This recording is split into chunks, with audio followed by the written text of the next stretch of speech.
రీసెంట్గా నాకు ఒక తెలిసిన కస్టమర్ యూఎస్ క్లయింట్ అనమాట. చాలామంది తనని మోసం చేద్దాం అనుకున్నారు. నేను ఒకసారి అయితే మీకు క్లియర్గా ఎక్స్ప్లెయిన్ చేస్తాను నాకు జరిగిన రియల్ ఇన్సిడెంట్స్ తోటి బేస్ చేసుకొని. Hi, this is Karthik, I'm your real estate advisor.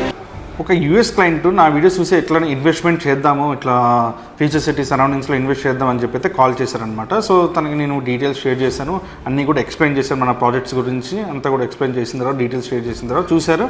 And వాళ్ళ బ్రదర్ను వాళ్ళ బాబాయ్ని ఇట్లా విజిట్ పంపించారనమాట. వాళ్ళకి కూడా తీసుకెళ్ళి నేను పర్సనల్గా తీసుకొని వెళ్ళి ప్రాజెక్ట్ అన్ని ఎక్స్ప్లెయిన్ చేసి చూపించి ప్రైస్ అంతా మాట్లాడాను. అంతా కూడా అయిపోయింది అనమాట. ఒక 10 days తర్వాత అట్లానే 10 days గ్యాప్ వచ్చింది. 10 days నుండి కాల్స్ కానీ మెసేజ్ కానీ రెస్పాండ్ అవ్వట్లేదు, రెస్పాండ్ అవ్వట్లేదు అనమాట. సో ఏమైందని చెప్పి నేను ఒకసారి 10 days తర్వాత మళ్ళీ కాల్ చేస్తే అప్పుడు ఎందుకు లిఫ్ట్ చేశారనమాట. వాట్సాప్ కాల్ చేశాను, లిఫ్ట్ చేశారు.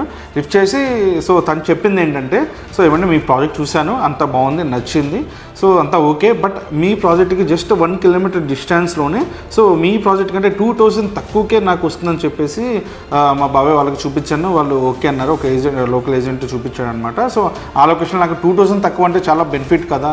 సో అందుకనే నేను మీ కాల్స్ అని రెస్పాండ్ అవ్వట్లేదు, సో ఏమనుకోవద్దని చెప్పి చెప్దామని ఇప్పుడు కాల్ లిఫ్ట్ చేశానని చెప్పి చెప్పారు. సో అవునా సార్, ఓకే, మన ప్రాజెక్ట్కి దగ్గరలో అంత తక్కువ ప్రైస్ వస్తుందంటే మరి అది ఎట్లనో నాకు తెలియదు సార్. అసలు మీరు తీసుకుందామని జస్ట్ నాకు ఒకసారి లొకేషన్ అవి షేర్ చేయండి, నేను ఒకసారి వెళ్ళి ఆ లొకేషన్ విజిట్ చేస్తాను, అది ఎలా ఉందో దాన్ని నాకు కూడా తెలుస్తుంది కదా.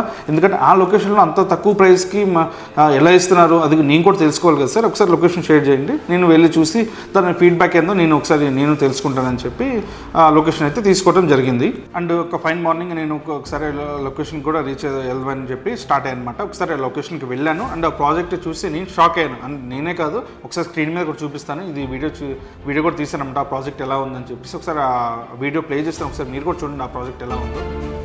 సో చూసారు కదా అనమాట, ఇది ఏదో రీసేల్ ప్లాట్, ఏదో లోకల్ ఏజెంట్ చూసి ఇట్లా అతనికి ఎట్లా టచ్ అయ్యాడో తెలియదు, మనకి యూఎస్ క్లయింట్ ఎట్లా టచ్ అయ్యాడో ఏజెంట్కి తెలియదు. సో అందువల్ల దీంట్లో ఇన్వెస్ట్ చేశారు. ప్రాజెక్ట్ చూసారు కదా, రోడ్స్ లేవు, అన్నీ కూడా బీటీ రోడ్స్, అవి కూడా పగిలిపోయినాయి, మొత్తం కూడా బీటీ రోడ్స్ పగిలిపోయి ఉన్నాయి. సరైన డ్రైనేజ్ లేదు, ఎలక్ట్రిసిటీ లేదు, మొత్తం మెయింటెనెన్స్ లేదు, కన్స్ట్రక్షన్ చేసుకొని ఉండటానికి కావాల్సిన ఏ ఎమ్యూనిటీస్ కూడా దాంట్లో అయితే లేవు అనమాట. సెక్యూరిటీ కానీ ఎవరూ లేరు.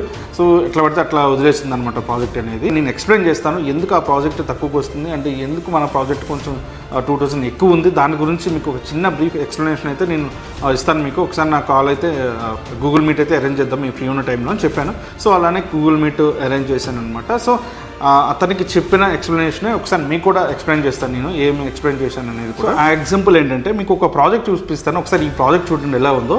అండ్ ఇది వచ్చేసి మనకి ఓఆర్ఆర్ ఎగ్జిట్ 14 నుంచి జస్ట్ 1 kilometer డిస్టెన్స్లోనే ఉంటుంది. అండ్ హైవే ఫేసింగ్లో ఉంటుంది అనమాట ప్రాజెక్ట్ వచ్చేసి.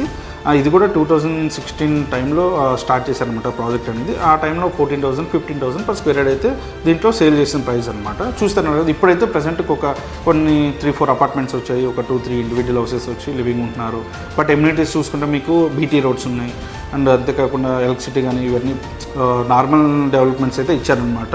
అండ్ దీంట్లో ఇప్పుడు ప్రైస్ వచ్చేసి మనకి 40 నుంచి 45,000 అయితే సేల్ చేస్తున్న ప్రైస్, రీసేల్ ప్లాట్స్ సేల్ చేస్తున్న ప్రైస్ అనమాట దీంట్లో. అండ్ ఇదే కాకుండా ఇంకొక ప్రాజెక్ట్ చూపిస్తాను, అది కూడా చూడండి ఎలా ఉందో.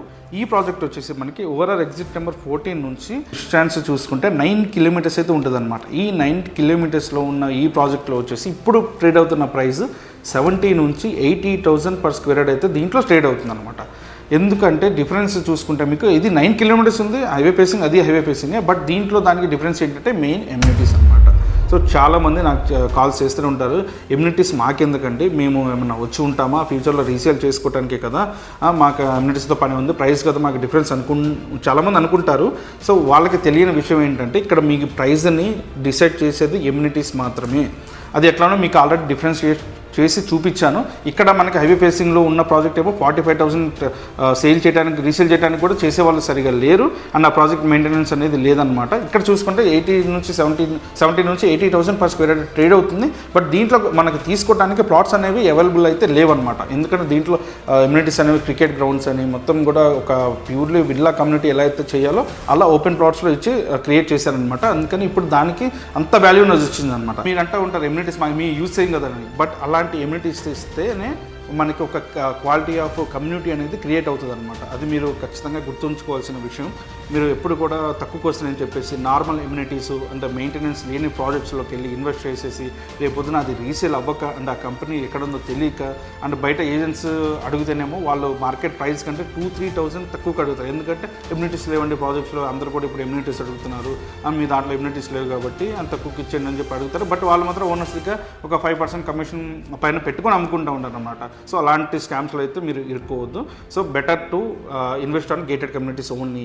అండ్ అలాంటి గేటెడ్ కమ్యూనిటీస్లో ఇన్వెస్ట్ చేద్దాం అనుకుంటే, అంటే అవి ఎక్కడ ఉన్నాయో తెలుసుకుందాం అనుకుంటే స్క్రీన్ మీద కనపడుతున్న నెంబర్కి జస్ట్ ఒక మిస్డ్ కాల్ ఇవ్వండి. నేను బిజీగా ఉన్నా సరే మీకు తర్వాత కాంటాక్ట్ అయ్యి మీకు ఫుల్ డీటెయిల్స్ అయితే మన ఏవైతే మంచి ప్రాజెక్ట్స్ లీగల్గా క్లియర్ ఉన్నవి అంటే gated community projects clear title ఉన్న ప్రాజెక్ట్స్ని అయితే మీకు నేను ఎక్స్ప్లెయిన్ చేసి ఒక మంచి ఇన్వెస్ట్మెంట్ అయితే మీతో చేపిస్తాను అనమాట.